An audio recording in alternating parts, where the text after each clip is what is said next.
So yeah, this was it. This was the episode that reached the boiling point, especially when the manga came out and this shit happened. But let's go over the fact that one thing is for certain. This episode is just a complete fucking mess. Not the episode's fault, it is the manga's fault for how it's structured these three things. The whole remaining stuff related to the racism, quirkism, that whole shabacle. Which essentially, I get what Spinner's story is. He wants to at least feel useful, feel like he's doing something for Shigaraki, only for him to turn around and realize he's all alone. Which kind of reminded me of a different scene. It reminded me of when Natsuki Subaru's backstory, per se. So, I don't know. I felt it a little interesting that reminded me of this. But not the point. The point is that I understand where Spinner is.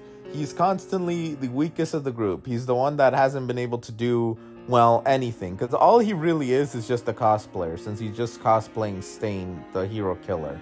Wanting to follow the ideology of Stain, the hero killer. But the thing is that he doesn't have his own originality. He hasn't been original. And outside of that, he has also not done jack shit to help out the League of Villains.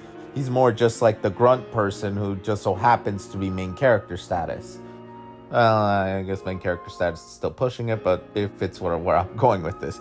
So, he does succeed though, after pushing himself into a corner with President Mike completely fucking everything up.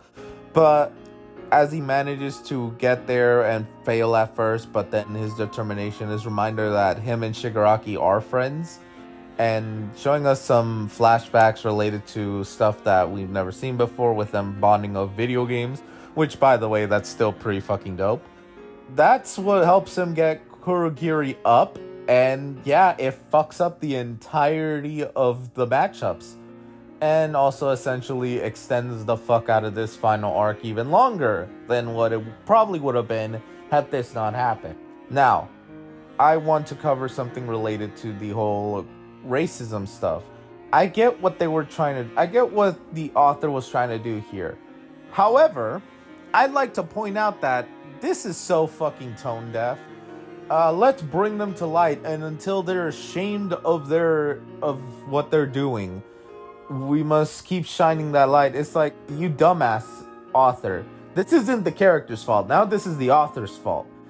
What the hell is this? You're gonna make them feel ashamed? Most racism people don't even think of it as wrong. They're probably raised like that. They probably think this is the norm and everyone's just fucking stupid. That's what they think. I don't believe that. Trust me. I think this is like the worst. It should have been until they're brought to justice, not to light. Like, what are you gonna do? Expose them? And then what? They're just gonna be able to spread more of their radical ideas. But, yeah, that's completely tone deaf, and the author is just, I don't know. This was such a weak point of the final arc. Like, yes, I like seeing Koda and Shoji showing up their stuff, showing a little bit of their abilities, and Shoji's backstory is pretty dope. I like their fight in the previous episode. However, this one, it just reminds me of just how weak this portion is. There was no bigger setup. Like I said, you could say Vigilante Deku with them attacking this genuinely cute character. Like, I guess that's maybe it. I don't know. The Liberation Army wasn't just metamorphs quirks. It wasn't just that. It was a different kind of things.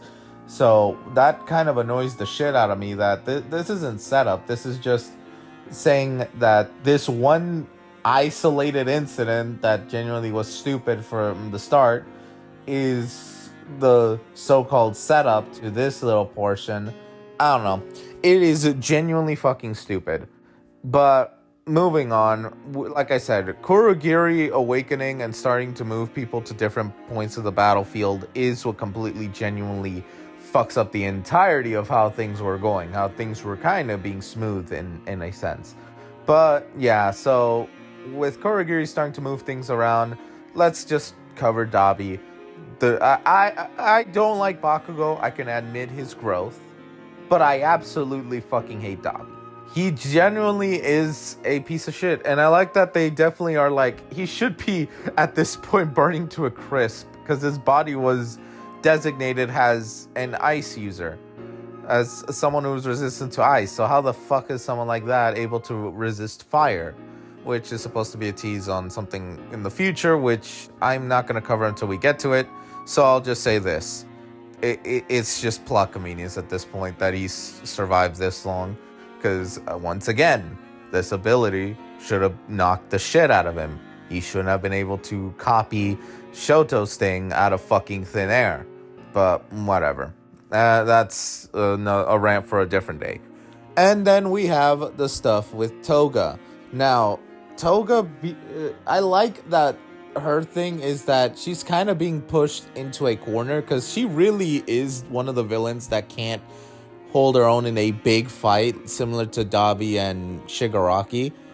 Hell, she even knows that she's kind of pushed into a corner because even if she uses Twice's blood and manages to beat the heroes here, like, there's nothing she can really do in regards to getting out of there. So the heroes really did screw her over in the sense of what she can do for the final war for the villains.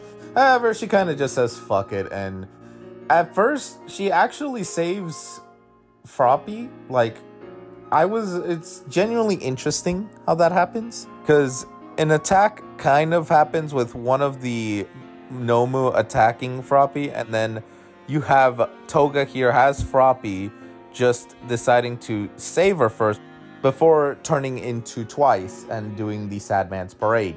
So it kind of shows that, I mean, she does hate Ochako and Deku, like, her love for them is gone. Froppy, it's kind of weird, but it shows here that Toga is not above saving, per se, her adversaries, because they're not the main focus she wants to go after. She definitely wants to go after Hawks, because he's the one responsible for, well, killing Twice. And yeah, it just so happens that her and Dabi are teleported right where Hawks and Endeavor are at. And then you have, well, all the Twice clones being teleported all around the area. And yeah, essentially, like, this extends everything to more than what it was.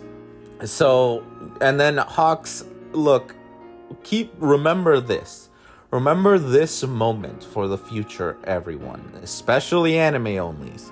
Remember Hawks' reaction to seeing Twice and being like, kill him now, we have to kill him now. Remember that. But yeah, All For One is basically like, alright, so Spinner did his job. Good job, Spinner. You actually fucked everyone over. So this was the turning point for the villains. So yeah, I also want to point out something back that I just remembered for the whole racism quirk stuff. They weren't even attacking the fucking hospital.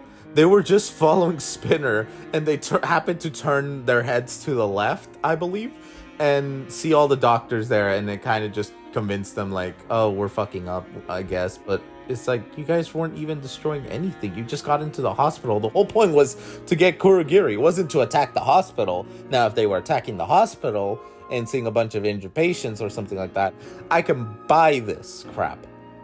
But this is so lackluster. It is probably one of the weakest episodes. I don't want to say the worst. I genuinely have an idea of which one's going to be the worst. But this is just closing in on that. It is just bad.